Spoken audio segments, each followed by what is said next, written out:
अस्सलामुअलैकुम। सो अगला जो हमारा टॉपिक है वो है द और दे के बारे में।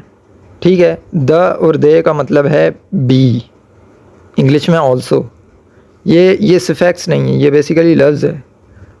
तो किसी भी जिसके साथ भी ये अटैच करेंगे उससे मिला के नहीं लिखना होगा, ये अलग अलग लिखेंगे। तो बैन दे का मतलब बनेगा मैं भी, बैन दे यानी मैं भी, सैन दे यानी तुम भी, और ओ द यानी वो भी, इस तरह से। सो मिसालें हमारे पास लिखी हुई हैं। बैन द गैलियोरुम, बैन द गैलियोरुम, मैं भी आ रहा हूँ, मैं भी आ रहा हूँ। सैन द इचियोरसुन, सैन द इचियोरसुन यानी तुम भी पी रहे हो, तुम भी पी रहे हो। इचमेक यानी पीना। अब द और दे का एक और इस्तेमाल भी होता है, ये पर और मगर का मतलब भी ज़ाहिर करते हैं।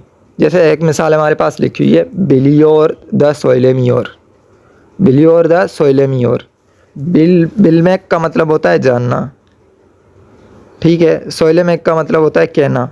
बिलियोर मतलब जानता है, सोइलेमियोर मतलब कहता नहीं है। अब इस सारे का मतलब क्या बनेगा, बिलियोर द सोइलेमियोर, इसका मतलब बनेगा वो जानता भी है पर कहता नहीं, वो जानता भी है पर कहता नहीं। अब यहाँ पर ये जो द है वो भी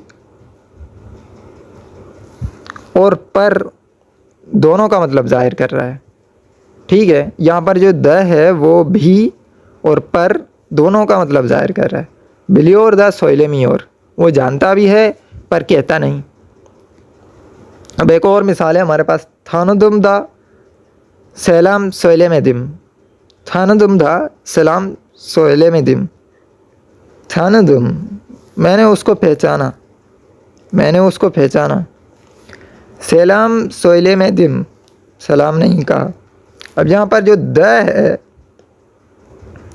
ये भी और पर दोनों का मतलब ज़ाहिर कर रहा है। थानुदुम दा सलाम सोयले में दिम यानी मैंने उसको पहचाना पर फिर भी मैंने सलाम नहीं किया, मैंने उसको पहचाना भी पर सलाम नहीं कहा। ठीक है, तो इसका मतलब आप समझ गए होंगे।